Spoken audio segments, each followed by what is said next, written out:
Good afternoon, ladies and gentlemen. My name is Susan Lucak. I am the president of the Dvořák American Heritage Association. And on behalf of all the board members who are listed on this slide, I would like to welcome you to today's DAHA'S event celebrating our 25th anniversary.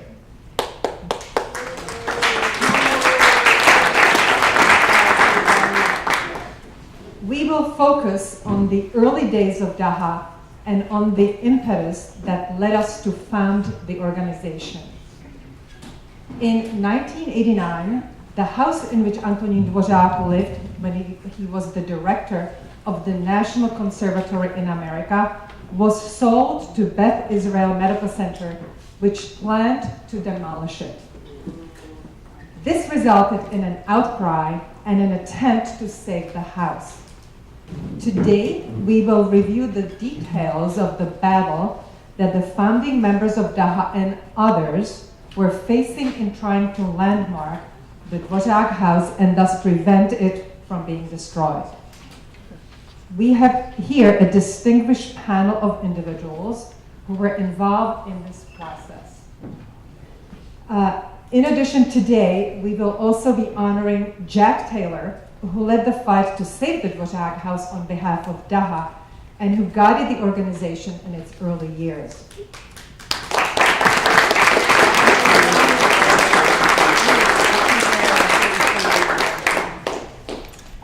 Before I introduce the panelists, I would like to bring your attention to the timeline you have in your program and your programs that you received, which lists DAHA's major accomplishments and activities over the past 25 years. You will also find brief biographies of the panelists who are participating in today's discussion. So let me introduce briefly our distinguished panelists. Laurie Beckelman, who is actually sitting here in the first row, and she's going to join us at the table in a moment, I'm sure. She was the chair of the Landmarks Preservation Commission during the battle for the Dvořák house. Michael Beckerman, a professor of music at New York University. He's an expert on Dvořák. Carol Greitzer, councilwoman who led the fight to save the Dvořák house in the New York City Council. Maurice Peress, music professor at the Aaron Copland School of Music and also a Dvořák expert. Jack Taylor, a preservationist, and as I mentioned, he was leading the fight to landmark the Dvořák house on behalf of DAHA, and again, he led our organization in the early years. And then Majda Kallab Whitaker, she's a cultural historian who has furnished the Dvořák room that we have in this hall. And finally, Anthony Wood, all the way on the other side of the table. He is the founder and president of the New York Preservation Project, who also fought for the landmark designation of the Dvořák house. So my first question is to Tony Wood. This year we're celebrating the 50th anniversary of signing of the New York City's landmark law. The law was created in response to a historic architectural tragedy, the destruction of the original Penn Station in 1963. Would you describe the process of landmark designation? What steps need to be taken to designate a structure a landmark? And what change occurred in 1990? Okay, great. And I'm going to ask Laurie to correct me because she's the one who actually administered the process when she was chair. One thing to keep in mind is if we didn't have the landmarks law, we wouldn't have even had the legal process that allowed there to be a public debate over whether this building should have been saved. If we hadn't had the law, this building would have gone, people might have complained, but there was no legal process to try and figure out if there was a way to save the building. So the way the process works to kind of shrink wrap it quickly is that either a member of the Landmarks Commission staff or a member of the public, someone brings to the attention of the Landmarks Commission a site or a historic district, potential district that someone feels is worthy of preservation. The Landmarks Commission staff then does some preliminary research on it, but the most important critical factor is for the Landmarks Commission to decide to hold a public hearing as to whether this building should be designated a landmark. And one of the key things to remember in this battle is that the landmarks law doesn't require that the owner of a potential landmark support designation. But politically, the Landmarks Commission has been very reluctant to take on the designation of a building if the owner opposed it. So the fact that the Landmark Commission, over this case, decided to hold a hearing on this building and then go forward and designate it was a hugely courageous act for a city agency who, if you look over the course of its history, has, whether for good or bad, been rather adverse to walking into what would be such a major controversy as this. So Laurie and her commissioners deserve a huge amount of credit for, after holding that public hearing, then the staff did further research to actually designate the building, knowing that the owner was opposed to it and that the owner was a very powerful owner. The way the process works is once the Landmarks Commission designates something, immediately legal protection descends on it, but it's not the end of the process. There's a political process, ultimately, behind the landmark process, and meaning that elected officials ultimately sign off on this. And the change that was being referenced was that up until just before this moment in time, the ultimate decision would have been, after the Landmarks Commission designated, it would have gone to the Board of Estimate. And judging by who I see in the audience, this looks like a group of people who lived through the existence of the Board of Estimate. If I was talking to a younger crowd, I'd probably have to explain what that was. But that was the government body that kind of made decisions on many issues, but including land use issues. And they, however, went out of business because they had been found to be unconstitutional, because the makeup of the Board of Estimate wasn't tied to population, but it was to boroughs and citywide positions. We won't get into that. But anyway, they had just been found to be unconstitutional, and so their powers were switched to the city council. And so this was one of the early examples of a landmark designation that was then going to have to go as part of the next step to the city council, where the city council is in a position to either support the recommendation of the Landmarks Commission or reject it. In this case, they rejected it. And as the chronology shows, it was a relatively close vote. The way the law is written, the mayor then has the opportunity to reverse the action of the city council, which he chose not to do.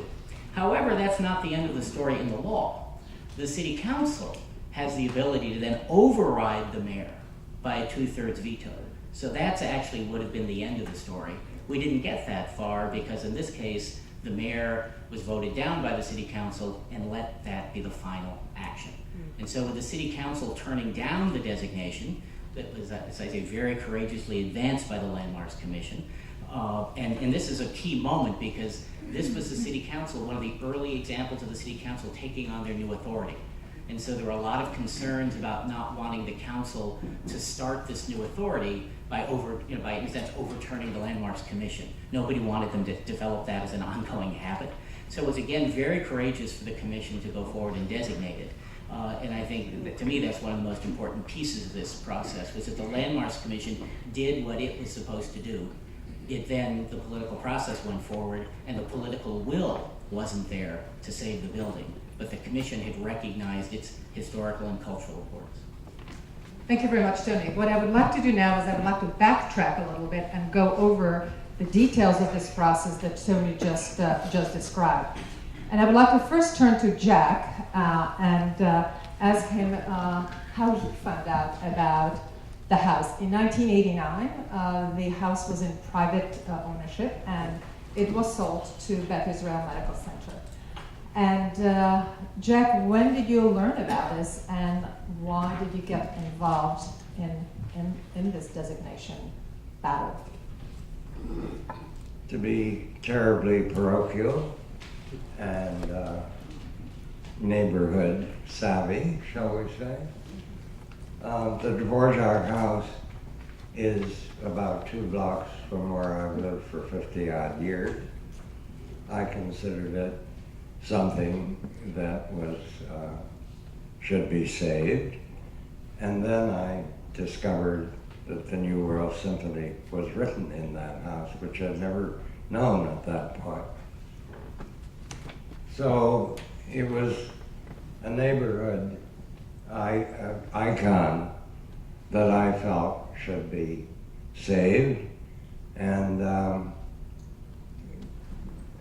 so did a lot of other people in the area, including the Stuyvesant Park Neighborhood Association, whose president is here with us, Rosalie Isley. Rosalie, stand up. They were great partners in the process. Does that answer your question? Yes, so one of the things that you taught me, and we met in 1990 when I joined the group as well to represent the Czech community in trying to save the Dvořák house, was the importance of letter writing.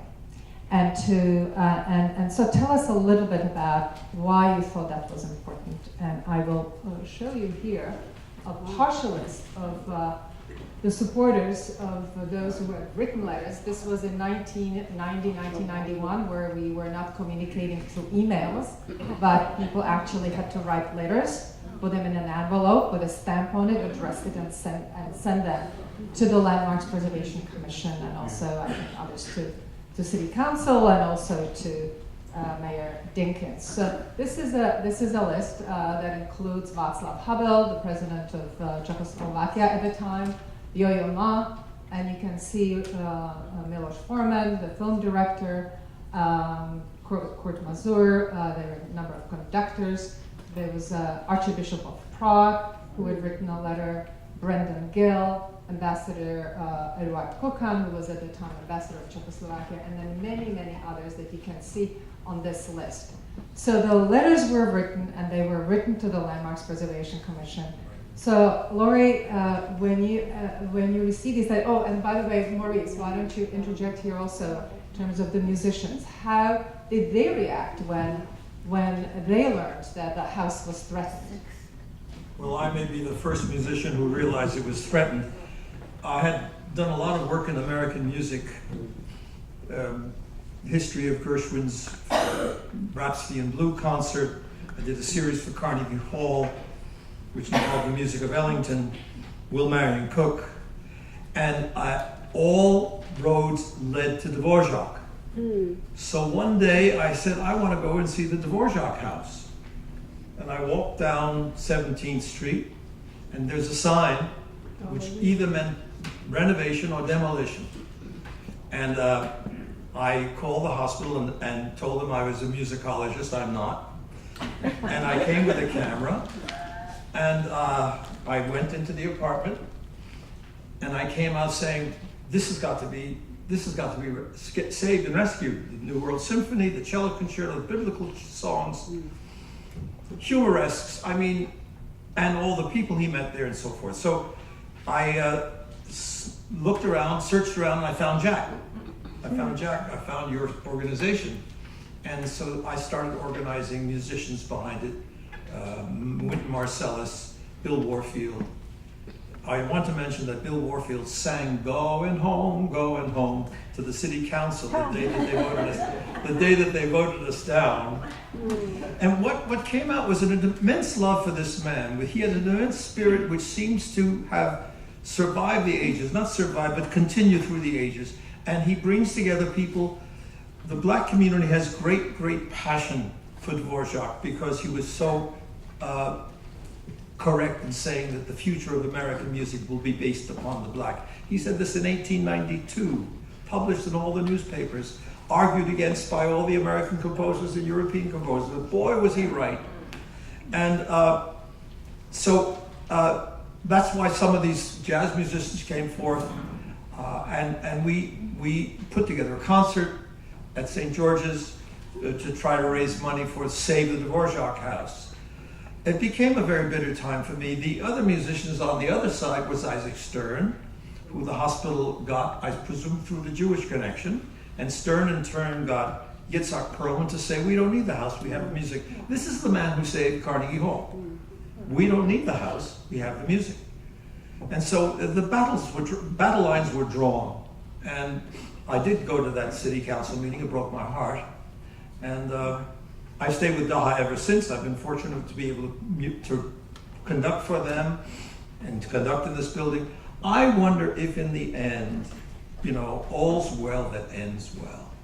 We have this building, thanks to Jan Pokorny, who might have been inspired by the fact that we lost the house. We have this beautiful Dvorak whom we are collecting. DAHA'S collecting from all over the country every little piece of evidence about Dvorak, the original contract, photographs of him taken out in Iowa, and it's a wonderful project that we're on to keep that name alive, to keep his work in America alive and his legacy alive. Maurice, we're going to get to that in a moment. Okay? So all right. let's I'm just sorry kind if of I went too far. Stay on the The one thing I wanted to mention about the musicians around the building, Novotna. Novotna had sung when the plaque was put on the building, December, the week after Pearl Harbor, by LaGuardia. She sang in Dvorak's apartment. Harry T. This Burley. was the 100th anniversary of Dvorak's birthday. Here, 50 years later, she was out on the steps of the building, not crying, but arguing that this building must be saved. In some way, that legacy she had was destroyed with the building.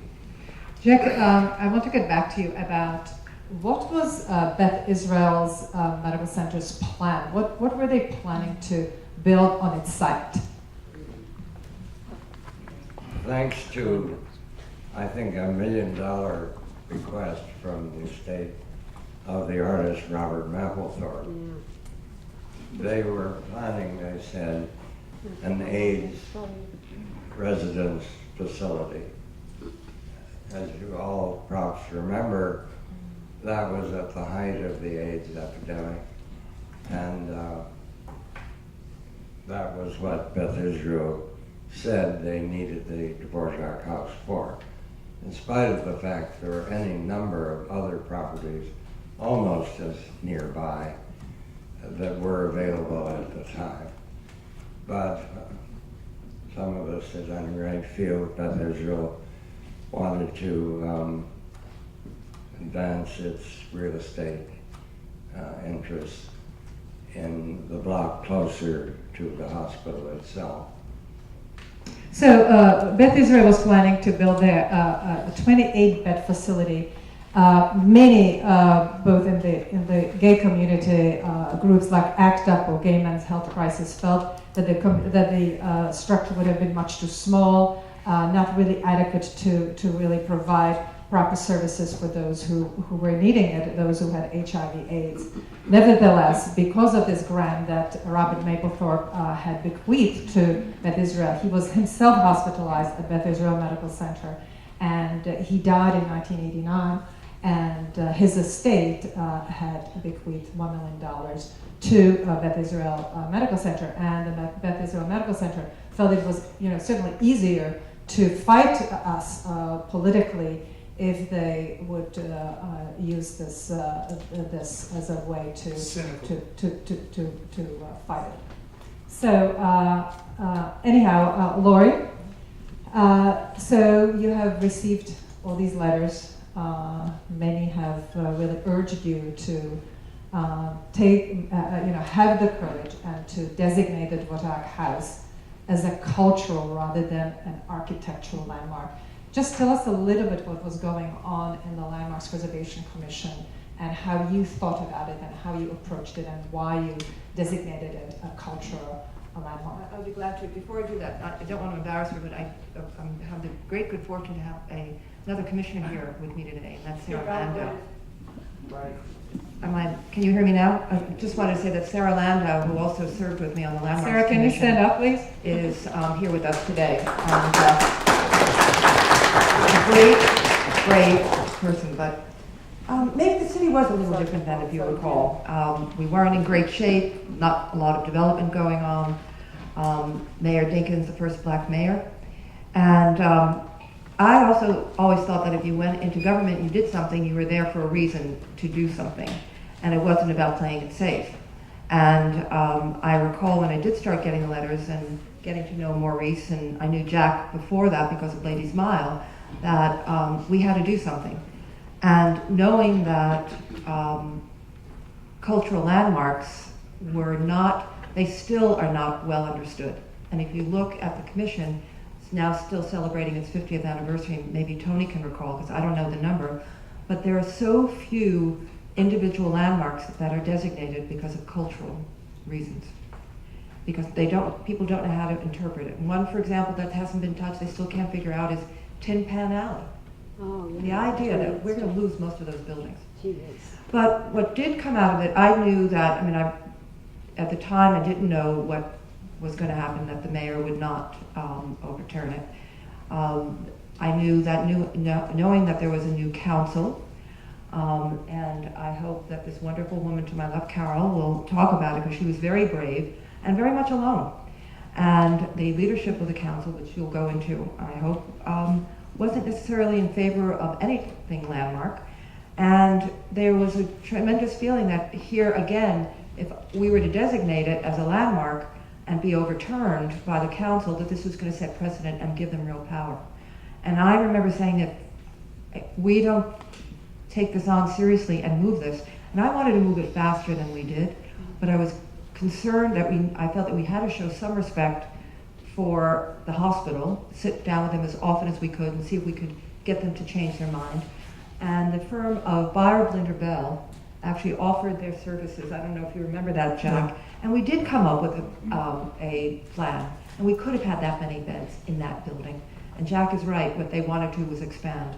And maybe, as Maurice said, the idea that you have Bohemian Hall, perhaps you wouldn't have had this in the celebration of Dvorak here, but I think it did lead to other buildings, Charlie Parker and others, that have been designated on cultural grounds. As again, there aren't that many, but maybe this, I am still a very positive person, but it was a very painful time because I was determined, and so were the commissioners, that we get as much, that this be a designated landmark. What he did, but also, it's not only to Dvorak, I think that, and I don't recall writing this in the designation report, but Mrs. Thurber was so important in this cause as well. Anyway, I'll stop there. Mrs. Thurber, just for those of you, for your information, was a woman who had brought Dvorak to the United States in 1892. She recruited him. Her goal was to really make American music, rather than for American composers to turn to Europe. She wanted them to really use the sounds of America and to create its own music here. Michael Beckerman and Maurice Peress can speak about it. You know, they are musicologists and musicians. They can attest to it better than I can. But in any case, she was a very progressive woman who created the National Conservatory in America and wanted Dvorak to be the director. And this was something very, very unusual for it to occur in the time when it did in 1892. So it would have been something also to honor her and her efforts, of course. I also just want to add one other thing. I also, and this has not always been the case with most, with the commissions, but I never felt that if an owner didn't want, as Tony said, a designation, that, we're there, we serve the public. You're paying taxes to have a landmarks commission. And if it's right for the public and you get the right research done and can prove that this is a public landmark, it should be a designated landmark. Sorry that you don't like it, move, sell the building, whatever you want to do, but if it's a landmark, it's a landmark. Looks like a landmark, smells like a landmark.